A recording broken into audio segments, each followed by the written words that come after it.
주님 앞에서 함께 예배드리는 우리 모든 성도님들 삶 속에 주님이 주시는 신령한 은혜와 은사와 복이 늘 충만할 수 있기를 간절히 축복합니다.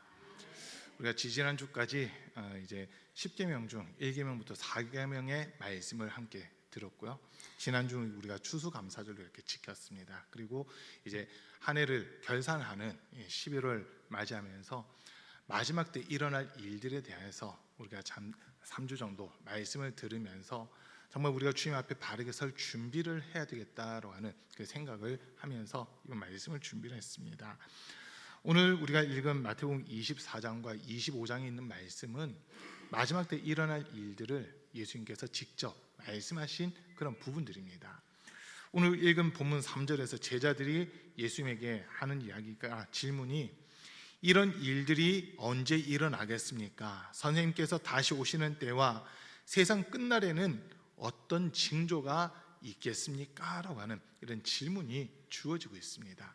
지금 제자들도 궁금해하는 게 예수님께서 이 땅에 다시 오시는 때 그리고 세상 끝날에 어떤 일들이 일어날 건지 그 부분에 대해서 그 징조들을 보여달라고 가르쳐달라고 하는 이런 이야기를 합니다. 예수님께서 이 마태복음 24장 중에서도 하신 말씀 중 하나가 그 날과 그 시는 아무도 알지 못한다. 아들도 모르고 천사도 모르고 오직 아버지만 아신다라고 했기 때문에 예수님이 이 땅에 다시 오신 그 시간은 하나님의 때입니다. 그거는 사람들이 어떻게 해서 개입한다고 해서 사람들이 뭔가를 한다고 해서 하나님이 그 정하신 때가 달라지는 것이 아니라 그건 하나님이 정하신 때인데 그건 아무도 알지 못해요. 대신 그 마지막 때가 이루어지기 전에 일어나야 될 여러 가지 징조들이 반드시 있다라고 하는 거, 그걸 우리가 보게 되는 겁니다. 그 징조들을 보면서 지금 이런 일들이 일어나고 있는 것으로 봐서 예수님 오실 때가 가까이 왔구나라고 하는 것을 우리가 볼 수 있는 그런 부분들이라는 거예요. 이제 이걸 3주 정도 걸쳐서 우리가 말씀을 나누는데 오늘 첫 번째 시간으로 본문에서 보면은 이제 본문 4절 말씀에서 예수께서 그들에게 말씀하셨다. 누구에게도 속지 않도록 조심하여라 라고 하는 이 말씀을 지금 하고 계십니다.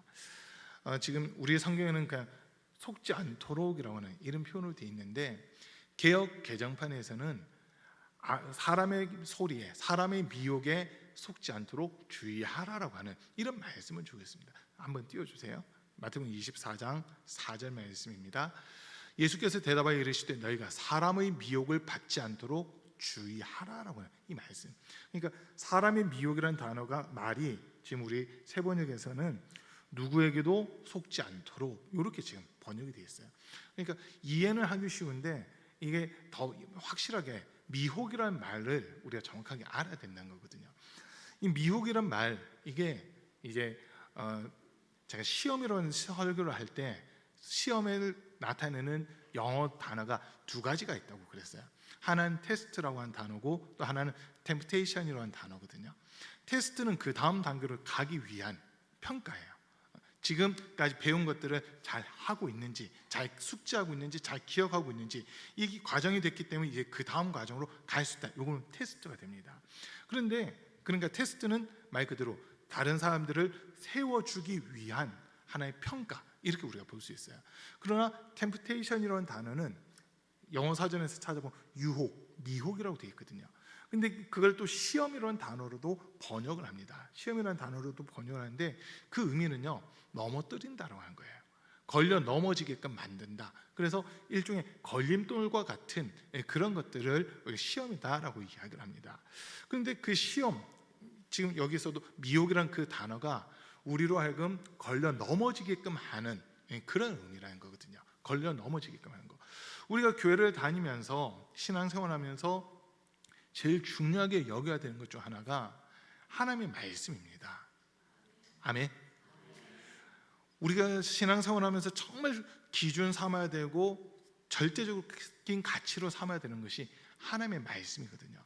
그런데 이 마지막 시대는 하나님의 말씀을 희석시키면서 사람을 미혹하는 그런 움직임들이 많이 나타난다라고 하는 거예요. 그러면서 예수님께서 지금 5절 말씀에서 하신 말씀이 많은 사람이 내 이름으로 와서 말하기를 내가 그리스도이다 하면서 많은 사람을 속일 것이다라고 이런 이야기합니다. 저는 정말 충격받은 게 우리나라에만 자칭 예수라고 하는 사람들이 150명이 있답니다. 여러분들이 아는 사람들도 몇 명 있어요. 그러니까 이만희라든지 안상홍이라든지 문선명이라든지 박태선이라든지 이런 사람들 이름 많이 들어보셨잖아요. 그 사람들은 말 그대로 이단의 교주, 이단 사이비의 교주들이거든요. 이런 사람들이 자기가 메시아니, 자기가 재림 예수니, 아니면 자기가 성령이다라고 하는 이런 이야기들을 하면서 사람들을 미혹하는 이런 모습들을 우리가 많이 보게 됩니다. 우리가 성경은요 명확하게 우리에게 기준을 가르쳐주고 있는데, 요한복음 5장 39절 말씀을 보면 너희가 이 성경을 연구하고 상고함이 영생을 얻고자 함이 아니냐, 이 모든 성경이 내게 대하여 증언하는 것이니라 라고 하는 이 말씀을 예수님이 하세요. 우리가 성경을 읽으면서 내릴 수 있는 모든 결론은요 예수 그리스도입니다. 아멘. 그래서 사도행전 4장 12절에서도 구원받을 만한 다른 이름을 우리에게 주신 적이 없다라고 하는 이 이야기를 하시는 거거든요. 오직 예수 그리스도를 통해서만 구원이 이루어지고, 예수 그리스도를 통해서만 우리가 죄사함 받고, 예수 그리스도를 통해서만 하나님의 자녀가 되는 그 은혜를 우리는 누리게 되는 겁니다.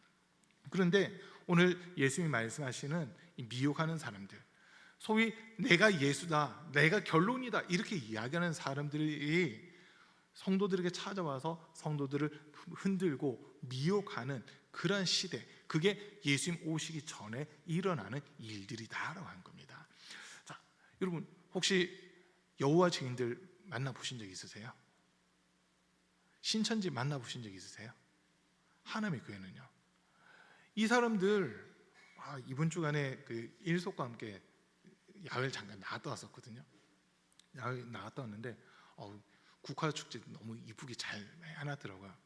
근데 한 가지 오게티가 있었어요. 거기에 여호와 증인들이 두 팀이 서가지고 홍보하고 있더라고요.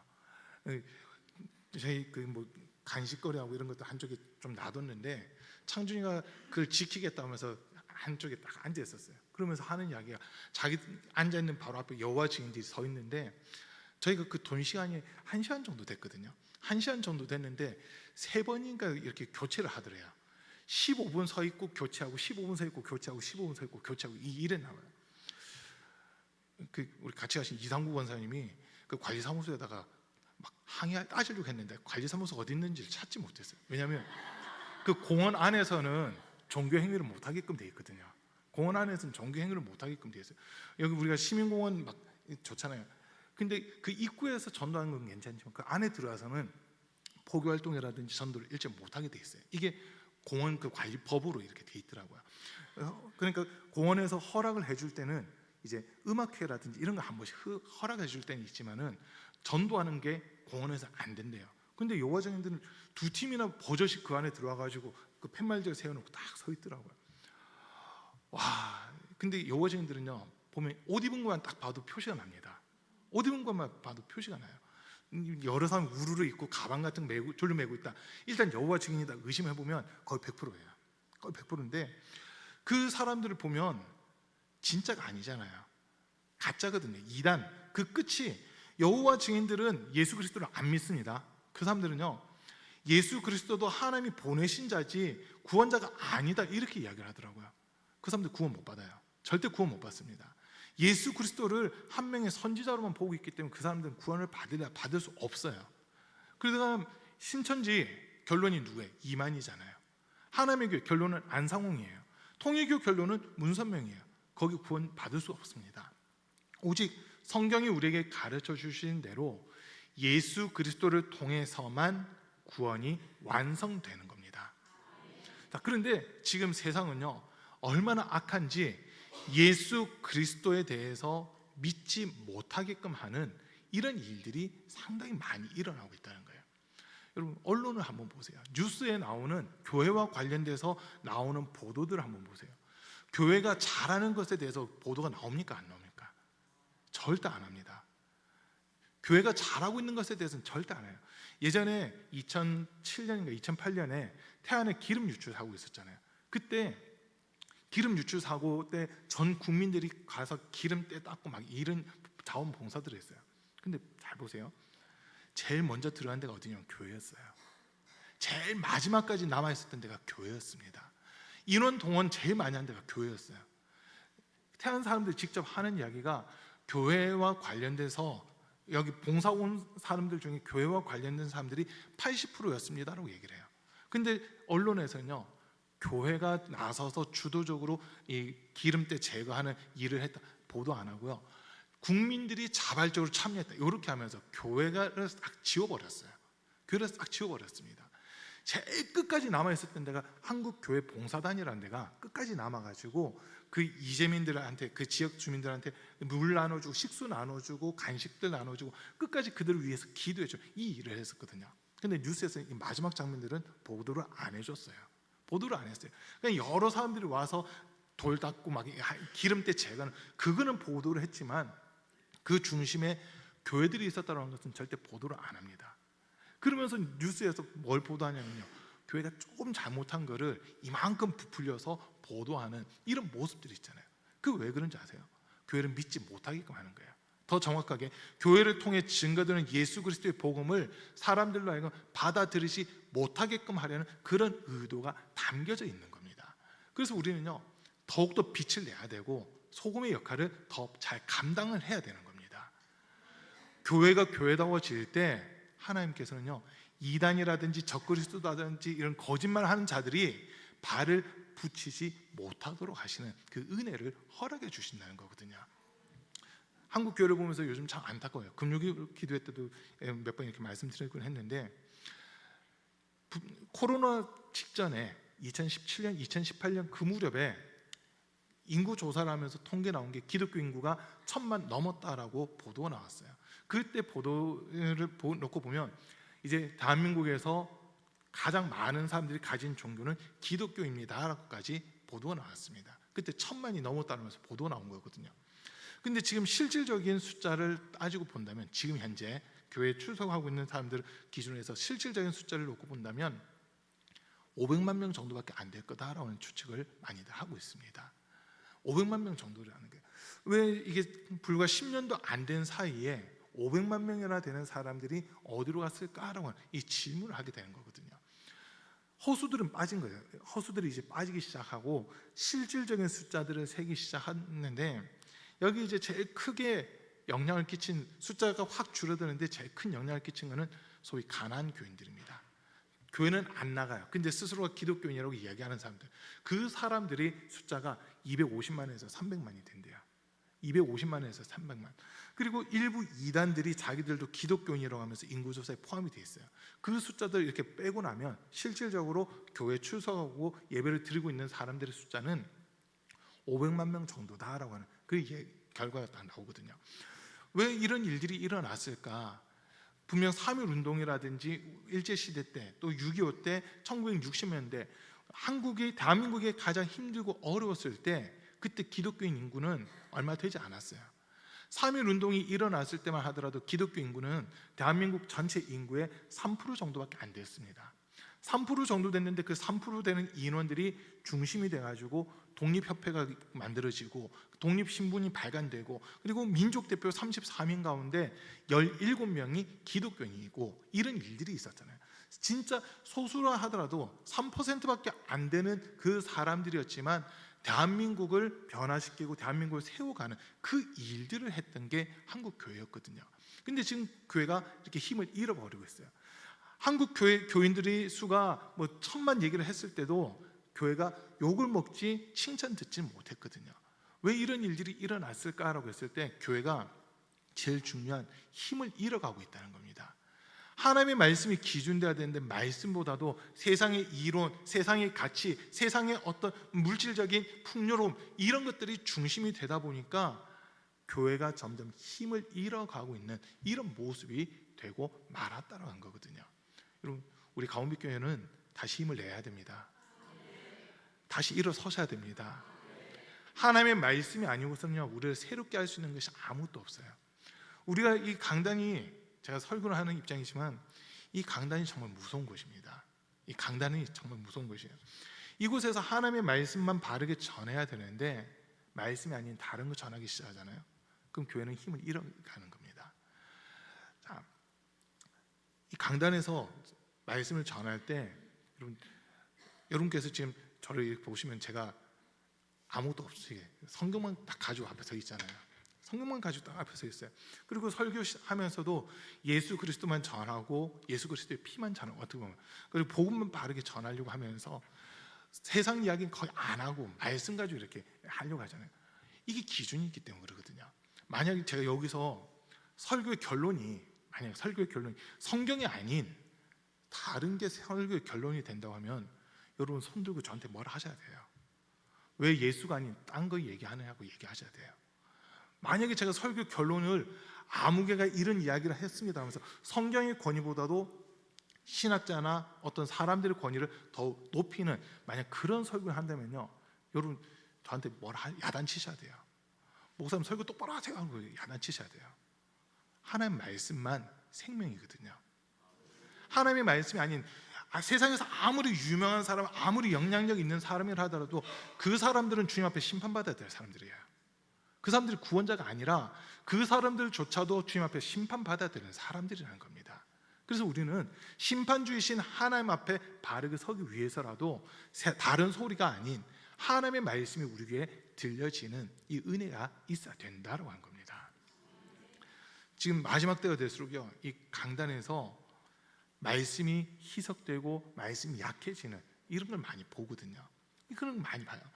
우리나라에서 설교 제일 잘한다는 목사님들이, 여러분들이 아마 기독교 TV 같은 데 이렇게 돌려보시면은 우리나라에서 설교 제일 잘한다는 목사님들은 거기 다 나오십니다. 거기 다 나와요. 뭐 설교학자들의 평가에 의해서 설교 잘한다는 분들도 거기 나오실 거고, 그리고 계속 언론에 노출되면서 이분 설교 잘하네라고 평가받는 분들도 아마 계속 나오실 거예요. 근데 그 메시지들 한번 들어보세요. 그 속에 정말 예수 그리스도가 있나 없나 그거 잘 살펴보셔야 돼요. 우리 귀만 즐겁게 하는 설교가 있고 우리 영혼을 살리는 설교가 있거든요.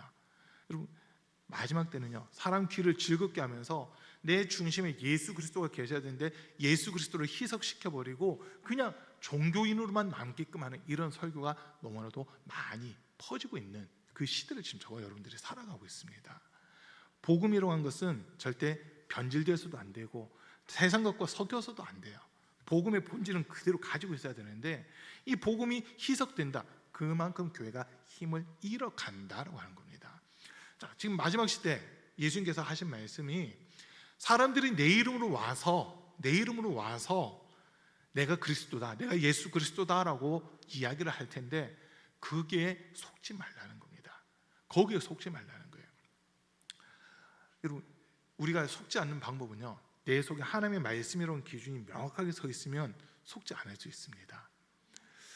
우리가 열왕기상 19장에서 보면 엘리야가 이세벨 왕비를 피해가지고 도망가는 장면이 기록되어 있습니다. 이세벨이 그러잖아요.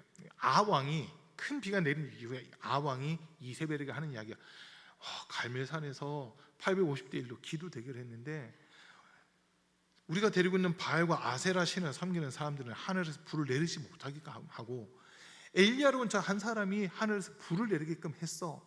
그러면서 바알을 섬기는 450명의 선지자들을 기송강가에서 다 죽였어라고 하는 이야기를 아합이 이세벨에게 한 거예요.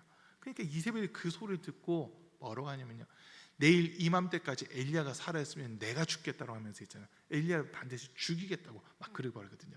그러니까 엘리야가 그 큰 능력을 행했던 엘리야가 두려워가지고 도망을 가기 시작해요. 시내 산으로 도망을 가는데 가다가 지쳐서 로뎀나무 아래에 쉬고 있으니까 천사가 깨워서 떡도 먹여주고 물도 먹여주고 막 이러면서 너 가야 될 길이 멀다, 빨리 먹고 일어나라 하면서 시내산까지 막 걸어가게끔 하잖아요. 시내산에 도착을 했어요. 두려워서 동굴 안에 숨어 있는데 하나님께서 엘리야야 나와라, 내가 너 만나야 되겠다라고 하면서 엘리야를 동굴 밖으로 부르시거든요. 11절 12절 말씀 한번 띄워주실래요? 열왕기상 19장 11절 12절 우리 한번 같이 읽습니다. 시작. 여호와께서 이르시되 너는 나가서 여호와 앞에서 산에 서라 하시더라. 여호와께서 지나가시는데 여호와 앞에 크고 강한 바람이 산을 가르고 바위를 부수나 바람 가운데에 여호와께서 계시지 아니하며 바람 후에 지진이 있으나 지진 가운데에도 여호와께서 계시지 아니하며 또 지진 후에 불이 있으나 불 가운데에도 여호와께서 계시지 아니하더니 불 후에 세미한 소리가 있는지라. 자, 지금 이 장면을 보면 하나님이 엘리야를 만나겠다고 하셔요. 그러니까 엘리야도 뭔가 큰 이적과 능력들 가운데서 하나님을 만나겠다는 어떤 그런 기대감을 가지고 있었죠. 실제 그 일들이 일어나요. 강한 바람이 불면서 바위를 깨뜨리고, 그리고 바위만 깨질 뿐만 아니라 땅이 갈라지면서 큰 지진이 나고 거기에 불이 나고 하는 막 이런 일들이 일어납니다. 바람, 지진, 불, 사람 힘으로 감당할 수 없는 그런 일들이 막 일어나잖아요. 근데 지금 한 가지 일어날 때마다 뭐예요? 그 뒤에 말씀이 보면 거기에 여호와가 계시지 아니하더라. 거기에 여호와가 계시지 아니하더라. 거기에 여호와가 계시지 아니하더라. 그 모든 것이 지나간 후에 세미한 음성으로 주님이 엘리야를 만나 주시더라라는 거거든요. 여러분, 우리 신앙생활은요, 눈에 보이는 어떤 이적, 표적, 기사, 능력 거기 아니에요. 하나님의 말씀이 우리 신앙생활의 기준이 돼야 되는 겁니다. 하나님의 말씀이 우리에게 들려지고 이 말씀이 믿어지고 깨달아지고 경험될 때는요, 우리 영혼이 살아나는 그런 은혜가 있습니다. 그런데 하나님의 말씀이 들려지지도 않고 깨달아지지도 않고 믿어지지도 않잖아요. 우리 신앙생활은 힘이 없어요. 점점 힘을 잃어가는 이런 모습이 되고 말거든요. 이 교회가 해야 될 일이 영혼을 살려야 되는 일이잖아요. 영혼 살리는 일. 먼저는 여기서 우리 가운데교회에서 함께 신앙생활하는 우리 성도님들의 영혼이 살아나셔야 됩니다. 이게 우선이에요. 그 다음 우리 영혼이 살아난 상태에서 지금 주님을 알지 못하는 사람들, 복음을 듣지 못하는 사람들, 믿다가 믿음을 생활을 하다가 믿음에서 낙심해서 떨어져 나갔던 사람들을 다시 주님 앞으로 이끌어와서 그들도 복음 듣고 살아나게끔 하는 거, 그게 교회가 해야 될 일이다라는 거거든요. 여러분, 교회는요 반드시 생명이 있어야 됩니다. 근데 그 생명은 하나님의 말씀으로만 생명이 우리에게 주어지는 겁니다. 디모데전서 2장 4절 말씀에 보면 하나님의 말씀과 기도로 거룩해진다. 죄송해요. 4장 5절. 디모데전서 4장 5절 말씀에서 보면 하나님의 말씀과 기도로 거룩하여 지미라 했잖아요. 말씀이 중심이 돼야 되고 말씀이 생명력이 있고 말씀이 힘이 있고 말씀을 통해 우리가 날마다 새로워지는 그 은혜가 있을 때 이단들이 접근하지 못하는 이 모습들이 있다는 거예요. 저희가 평택에서 목회할 때 최소한 2번 내지 3번 정도 여호와주인들이, 신천지로 의심되는 사람들이 찾아왔었습니다. 한 명은 자기가 저한테 연락을 해가지고 꿈을 꿨다는 거예요. 부부가 찾아왔는데 꿈을 꿔가지고 이 교회를 가보래가지고 왔다는 거예요. 그러면서 갑자기 자기 꿈에 평택하고 강릉하고 이 2개 지역을 연결시키면서 이야기를 하더라고요. 지금 평택에서 일을 하는데 혹시 강릉 연결되는 게 있냐고. 먼 친척이 강릉에 있다고 얘기를 했죠. 그러니까 자기 꿈이 맞다면서 막 그러는 거예요. 제가 볼 때는 아무 연관성이 없었거든요. 근데 왜 평택 강릉에 물어봤죠? 자기도 모르는데. 근데 제 생각에 보니까 그때 교회 이름이 평강이거든요. 평강. 첫 글자들 따니면 평택 강릉 이렇게 되잖아요. 그걸 가지고 온 것 같더라고요. 근데 주일날 또 와가지고는 이분 부부가 자기들이 여의도 순복교를 다닌대요. 여의도 순복교를 다니고 건축업을 하고 있는 사람들인데 서울에 못 올라갈 때는 여기 와서 예배를 드려도 되겠냐 이러더니 진짜 그 주일에 왔어요. 와서는 예배는 드리고 식사하는데 제 앞에 딱 앉아가지고 우리 성도들하고 제가 얘기를 해야 되는데 성도들하고 얘기 못 하게끔 하면서 저한테 막 말을 붙이더라고요. 자기들이 꿈이 꾼 게 이렇다, 성경부 이런 식으로 해봤었다, 여기에 내가 등록하면 열심히 충성할 것 하더니 막 이러더라고요. 저는 그런 거 원치 않거든요. 저를 통해서 은혜를 받은다면 충성해야지, 충성하기 위해서 이 교회 왔어요. 저는 그런 거 사실 원치 않아요. 왜냐하면 저는 생각이 다를 수 있고 마음이 다를 수 있기 때문에. 그러면 오히려 분쟁이 생기고 문제가 생기거든요. 이 교회를 하나님께서 이 목사에게 맡겨주셨다면 그 목사의 목회 방침에 맞게끔 따라오면서 자기가 하고 100% 수용하면서 따라와야 이 교회 성도가 되고 같이 충성할 수 있는 게 되는데, 그런 사람들 그냥 바로 직분 맡겨보세요. 제가 전에 있던 교회에서는 이랬는데요, 전에 있던 교회에서는 이랬는데 사사건건 부딪히고 시비를 건다고요. 근데 어쨌든 그분이 그날 말씀 듣고 또 오겠습니다 했는데 안 왔어요. 근데 저희 느낌이 신천지예요. 왜냐면 그날 좀 말씀 세게 전했었거든요. 예수 피해에 대해서 엄청 세게 전한 날이었는데 이게 소위 다리가 좀 후들후들 떨리는 이런 모습으로 이분들이 돌아갔거든요. 또 한 분은 남자분한테 연락이 왔는데 그날 제 아내가 이상 꿈을 꿨어요. 제 아내가 꿈은 잘 안 꾸는데 그런 꿈을 꾸더니 갑자기 저를 한테 툭 치면서 어떻게 그럴 수 있냐 이러더라고요. 도대체 뭐지 이러고 있었거든요. 그런 사이에 어떤 한 남자분한테 전화가 왔어요. 전화가 왔는데 자기가 평택 서쪽에 안중이라는 곳이 있는데 그곳에서 뭐 아동부 간호조무사래요. 간호조무사인데 교회 학교를 열심히 해서 키운 사람이라고 그러더라고요. 근데 교회에서 뭔가 문제가 있어서 이 교회에 와서 충성하면서 이 교학교를 내가 이렇게 세워주고 싶다라고 하더라고요. 우리는 그런 거 원치 않는다고 얘기를 했죠. 근데 주일날 교회로 왔어요. 토요일날 그분이 교회로 왔는데 얘기를 하는데 아내가 와서 옆에서 얘기를 듣더니 깜짝 놀라더라고요. 왜냐면 자기가 밤에 꿈을 꿨던 것 중 하나가 간호사 그리고 유치원 선생인가 뭐 이런 사람이 저랑 바람 피고 있는 꿈을 꿨었다고 그랬거든요. 그러니까 어떻게 그럴 수 있냐면서 저를 한 대 툭 친 거였어요.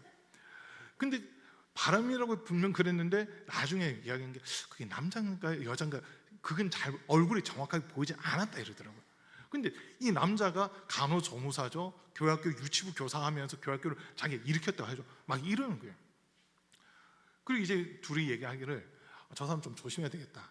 조심해야 되겠다 했는데 주일날 왔어요. 주일날 왔길래 일단 양복 쫙 빼입고 그리고 왔더라고요. 우리 성도님들이 뭐라 하냐면 교회 전도사님 새로 오셨어요? 부목사님 새로 오셨어요? 막 이런 거. 부목사들 형편이 안 되니까 혹시 전도사님 새로 오셨냐고 할 정도로 양복 쫙 말끔하게 입고 왔어요. 그 자기가 전도 항상 잘한다 이러는데 주일 낮 예배 드리고 그분도 식사하는데 제 앞에 앉아서 저한테만 딱 계속 말을 붙여요.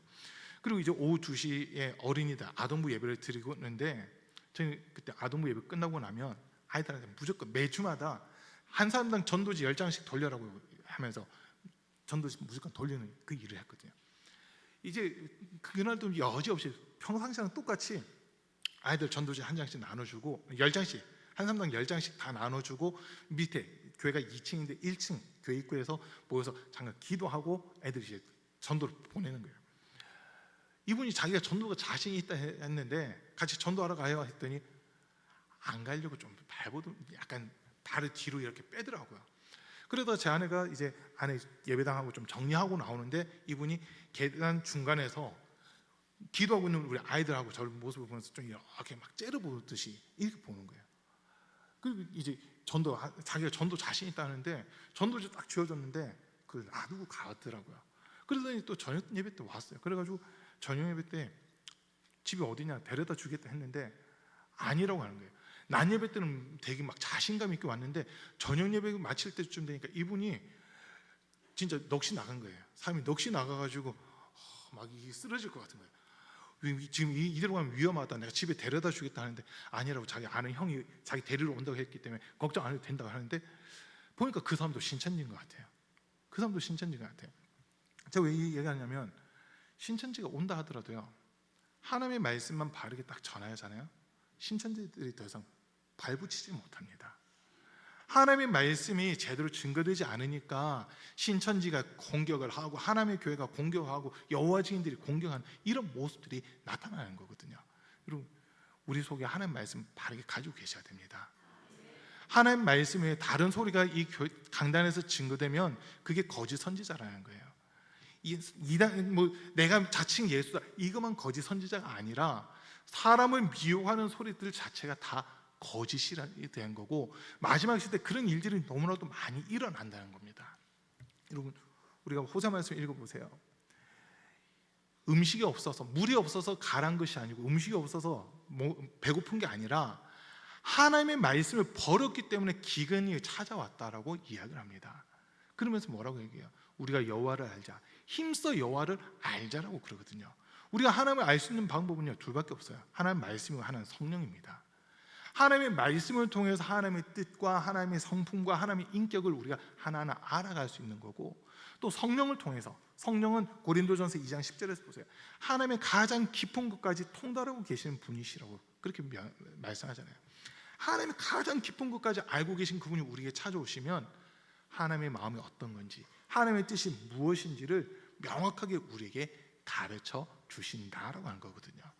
그래서 이 둘, 하나님의 말씀과 성령이 아니고서는 우리는 미혹당할 수밖에 없어요. 미혹당할 수밖에 없습니다.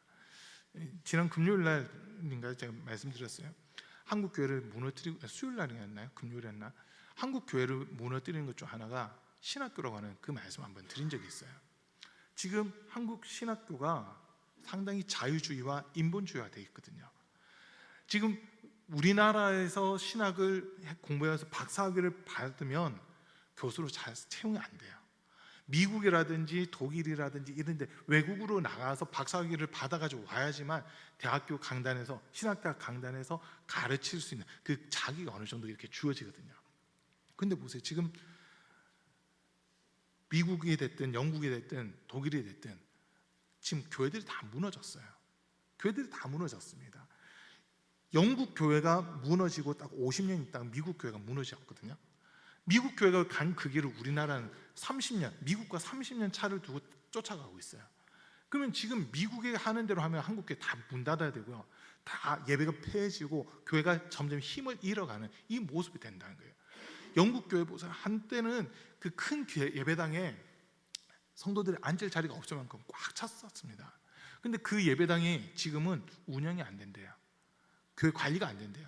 그래서 임대를 내주고 정작 교회는 교회 그 건물의 일부분, 아주 일부분에서 30명 정도만 모여서 겨우 예배를 드리는 지금 이 모습이 됐어요. 근데 너무 안타까운 게 그 교회 건물 그대로 해가지고 임대를 내줬는데 그 임대하는 들어온 사람들, 임차인들이 무슨 일을 하고 있냐면 거기에 술집을 만들어 놓고 그 디스코 추는 뭐 그런 춤 바라고 하는 그 댄스장 같은 거 이런 것들을 만들어 놨어요. 좀 건전한 건 상관없는데 술집부터 시작해가지고 사람들이 타락할 수 있는 그런 것들을 그대로 들여놓은 거예요. 근데 그 모습을 지금 미국 교회가 따라가고 있거든요. 미국 교회는 주중 예배가 없잖아요. 주중 예배 없어요. 새벽기도 없어요. 주일 날만 모여요. 우리나라 지금 미국에서 소위 박사학위 했다 아니면 공부하고 왔다 하신 분들이 미국 교회의 전통을 따라하다 보니까 수요 예배, 금요기도 점점 없애고 있고 새벽기도도 점점 없애고 있는 이런 모습들이 막 나타나고 있거든요. 여러분, 한 번 더 예배 드리는 게 중요합니다. 한 번 더 주님 말씀 듣는 게 우리 영혼 살아나는 데 너무나도 중요한 일이거든요. 근데 지금 세상은 점점 이걸 무너뜨리고 있다는 거예요. 점점 무너뜨리고 있어요. 여러분, 제가 신학 저도 공부를 했잖아요. 연세대에서 한 학기 공부를 했거든요. 연세대에서 한 학기 공부를 해봤는데 그때 교수님이 딱 그러시더라고요. 성경에 나와 있는 그 말씀들을 소위 영적인 해석으로 하는 것은 우리 다 빼고 하자. 왜요? 라고 물어봤어요. 개인적인 체험일 뿐이고 학문적으로 검증이 안 됐기 때문에 그거는 우리가 학문을 다루는 입장에서는 이야기할 수 없다 이러더라고요. 그러면서 하는 이야기가 논문을 인용할 때는 최근 5년 이내의 논문을 인용하고 책으로 나온 것을 인용할 때는 최근 10년 안에 나온 것을 가지고 해라 이렇게 얘기를 하시는 거예요. 영적인 부분들은 다 빼고 그건 개인적인 체험으로만 치부하면서 영적인 건 다 빼고 한다. 이게 여러분 인본주의입니다. 우리 신앙은 신본주의잖아요. 하나님이 살아계시고 하나님의 능력과 권능이 우리에게 나타나야 되는 거, 이게 우리가 경험될 때 우리 믿음이 자라는 거거든요. 그런데 신학교에서는 지금 뭐라고 가르치냐면 그 영적인 부분들은 다 빼고 얘기를 하자는 거예요. 영적인 부분들, 개인적인 체험일 뿐이기 때문에 그건 학문적으로 증명할 수가 없으니까 그걸 빼고 얘기를 하죠. 성경 전체가 신비인데 그 신비한 건 빼고 얘기하자고 하면 뭘 가지고 얘기를 해야 되는 거예요. 지금 이게 한국 신학교가 가고 있는 모습이라는 거거든요. 이런 상황이 돼 있다 보니까 복음이 점점 희석되어지고 복음이 힘을 잃어가고 있는 이 시대를 저와 여러분들이 살아가고 있는 겁니다. 여러분, 우리 신앙, 우리가 로마서 10장 17절 말씀에서 우리가 명확하게 가르쳐 주잖아요. 믿음은 들음에서부터 나며 들음은 그리스도의 말씀으로 말미암느니라. 하나님의 말씀이 우리에게 들려질 때 우리 믿음이 자라는 겁니다. 그래서 우리 사랑하는 성도님들, 이 마지막 시대에 우리가 주님 맞이할 준비하는 방법은요, 하나님 말씀 열심히 읽으셔야 됩니다. 열심히 읽으셔야 돼요. 여러분 주보에 보시면 우리 그 속해 보고 쭉 올라가 있잖아요. 그거 한번 계산해 보세요. 한번 계산해 보세요. 한 사람이 일주일에 평균 몇 장 읽나 다 계산 나오잖아요. 뭐 열 몇 명 모였다. 근데 300 몇 장 읽었다. 300 몇 장 열 몇 명으로 나눠 보세요. 그럼 한 사람이 일주일 동안 읽은 성경 장수가 나오거든요. 그걸 계산해 보세요. 그러면 한 사람이 한 주에 읽는 평균이 지금 20장이 채 안 되는 경우가 많을 거예요. 20장이 채 안 되는 경우가 많아요. 이게 뭐예요? 안 읽는 사람들도 있다는 거죠. 읽는 분들이 있고 안 읽는 분들이 있다 보니까 평균 잡았을 때 이렇게 나오는데, 그럼 안 읽는 분들 같은 경우는 믿음이 자랄 수 있는 확률이 상당히 낮아져 버린 거예요. 미혹당할 수 있는 위험이 그만큼 높아지는 그런 모습이 있다라는 거거든요. 그래서 우리 사랑하는 성도님들, 하나님 말씀 읽는 일 최선 다하셔야 됩니다. 그리고 한 번 더 하나님 말씀 듣기 위해서 또 몸부림치셔야 됩니다. 그래야 영적인 지혜와 지식과 분별력이 생기면서 믿음이 더하여지고 누가 오더라도 흔들리지 않는 반석과 같은 믿음.